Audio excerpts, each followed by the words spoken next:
For today's video Charisbackers, ang gagawin natin sa ating vlog is customizing my tablet with purple stickers and personalized wallpaper. At ang gamit nating microphone brought to you by Silsound K66 condenser microphone. This microphone is so good. Napakaganda and klarong-klaro yung boses ko para kayong nagpa-podcast. Before we proceed, the day in my life muna tayo. Gantong itsura ko everyday na ginagawa ko, daily life natin.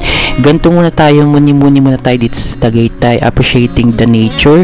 Ganun ang mga atake natin dito. Napakaganda nga pala dito sa Tagaytay, kaya mas gusto ko dito magstay. Napakalamig ng weather. As you can see, foggy ngayon dito sa Tagaytay and napakaganda. Sobrang lamig dito. And mamaya-maya nga is magkakape tayo kasi yun yung pinakang bagay kapag nasa malamig kayong weather. Magkape-kape lang kayo, muni-muni kayo ng ganyan, makinig kayo ng tunog ng mga ibon, hunin ng mga ibon. Ayan, probinsya vibes, ganun. Kaya nga wag natin masyadong gawing komplikado ang mga buhay-buhay natin. Doon tayo sa mga wala tayong iisiping mga oras, kung kailan tayo papasok. Dito kasi pag nag-vlogger kayo is talagang hawak mo yung oras mo. Bukod dyan, nasa sayo na kung kailan ka mag-e-edit ng mga vlog mo. Bukod dyan, wait ka lang ng mga manonood dito sa YouTube.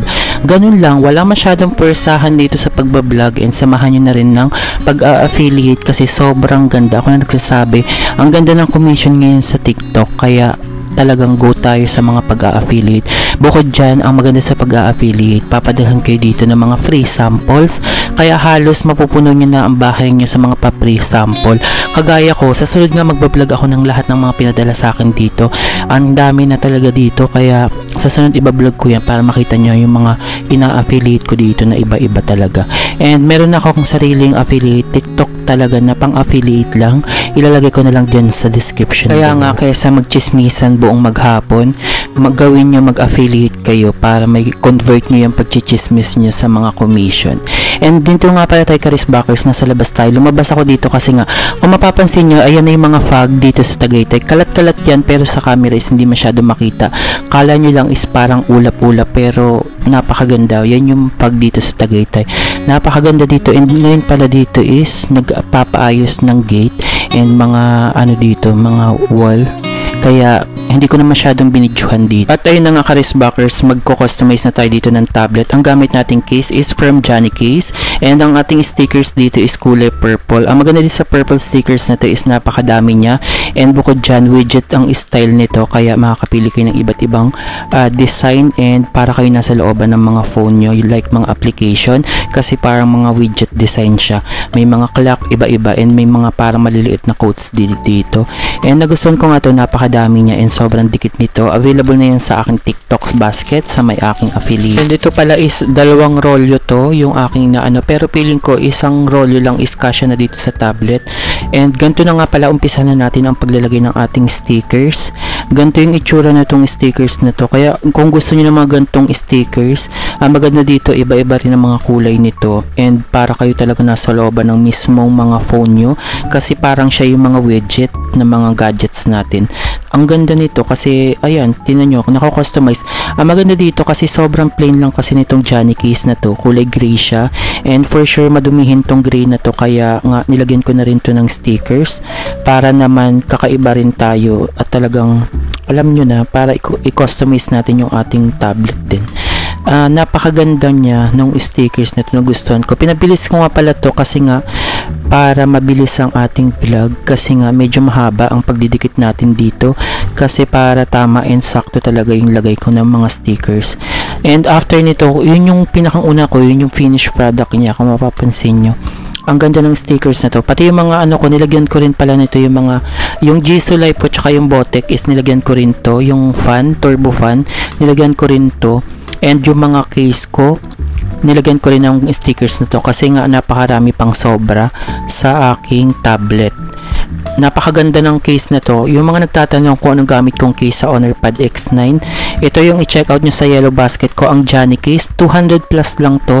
Maganda siya kasi makapal siya and talaga mapoprotektahan ang mga tablet nyo dito. Bagay na bagay to sa mga Honor tablet ninyo kasi yung gamit ko dito is yung HonorPod X9 1 year na sa akin to, and ayoko na, nauumay na ako dun sa keyboard niya kasi nga mabigat siya. And by the end of this video, ipapakita ko sa inyo yung mga natapos ko mga stickers na pinaglalagyan ko yung mga phone ko, and then yung mga turbo fan nilagyan ko rin. Kaya pati yung mga ano pa nilagyan ko nito, tsaka yung mga Goju Dock, yung mga case nun, nilagyan ko rin ng mga stickers kasi sobrang ang daming natira dito sa aking stickers, purple stickers na to, and favorite ko yung purple ngayon. For today's video 2025, favorite ko ang purple ngayon, kaya ayan, maganda tong stickers na to, promise. And dito pala sa video na to, ito yung Silsound K66 from Silsound. Ayan yung gamit ko ngayong microphone. Ayan, yung nilagay ko dyan malapit sa may tablet. Ayan na yan, ganyan yung itsura nya. Nilagyan ko yan kasi nga mag ASMR sana ako, kasi nga ngayon kasi sinipag ako mag voice over, kaya nilagyan ko na rin to ng voice over natin. At ito na nga ka-Risbackers, natapos na tayo sa pag-customize ng ating tablet. Gamit natin yung stickers na sinasabi ko sa inyong maganda. Tingnan nyo naman, from plain gray naging purple na tayo dito. Napakaganda nitong case na to, and hanggang ngayon is nakadikit pa rin siya dito sa akin. And tatanggalin na natin pala dito yung plastic ng tablet since bago nga itong dumating. At anong masasabi nyo? Diba napakaganda ng result talaga. From plain gray na naging purple na tayo ngayon dito. Napakaganda. Widget design to, kaya nagustuhan ko siya, and napakadami ng isang rolyo na ganito.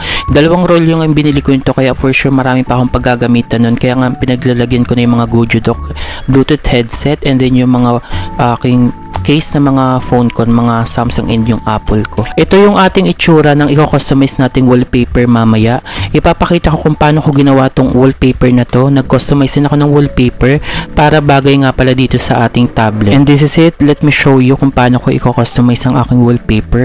Ang theme ko kasi dito is parang may pagka-Japanese with purple-black color combination. And ito nga pala yung mga pagpipilian kong mga wallpaper na papagsama-samahin natin mamaya dun sa aking magiging wallpaper sa ating Honor Pad X9. Ito yung mga design niya. Ang maganda dito is mga kumuha ko dito ng parang may pagka-Japanese yung mga letter niya, yung mga sulat, and purple black yung color nito, kaya nagustuhan ko. Para naman bumagay ito sa ating nilagay na stickers, kasi yung aking wallpaper is kulay gray lang to, and napaka-boring din. Kaya lalagyan natin, i-customize din na natin yung ating mga wallpaper dito. Ito yung design, may pagka-Japanese nga ito, and ang gaganda ng mga napili ko dito, yan, mga ganyan siya. Yung iba dito is sobrang dami kong napili, pero mamimili na lang ako dito ng mga gusto ko talagang ilagay dun sa ating format mamaya. And panoodin nyo muna to. Idadag ko na siya dito gamit yung ating mga napili na magiging wallpaper or mga collated wallpaper sa ating collage for today's video. Kaya enjoy watching, panoodin nyo to kung paano ko ilalagay kasi medyo mahaba-haba din to. Babalikan ko kayo sa ating voice over later.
At ayun na nga, na-download na natin ang ating final wallpaper dito sa ating Honor Pad X9. Kaya kung nagustuhan mo yan, mag-comment ka dyan sa comment down below. Dito na, Karisbackers, ang pinakahinintay nyo ang ating pa-Gcash.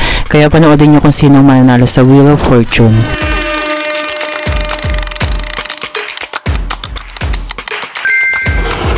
Congratulations po Miss or Mrs. Evangeline Kabakan. Kayo po ang ating napili sa Wheel of Fortune na 200 coffee treats from Yushuan Vlogs. Kaya naman kung bago ka pa lang, don't forget to subscribe and hit the notification below para lagi kang updated sa mga bago kong vlog. At huwag mo na rin kalimutang mag-comment dyan sa comment section below. Malay mo sa sunod ikaw na ang sunod sa ating mabigyan ng pa-Gcash. Yun lang.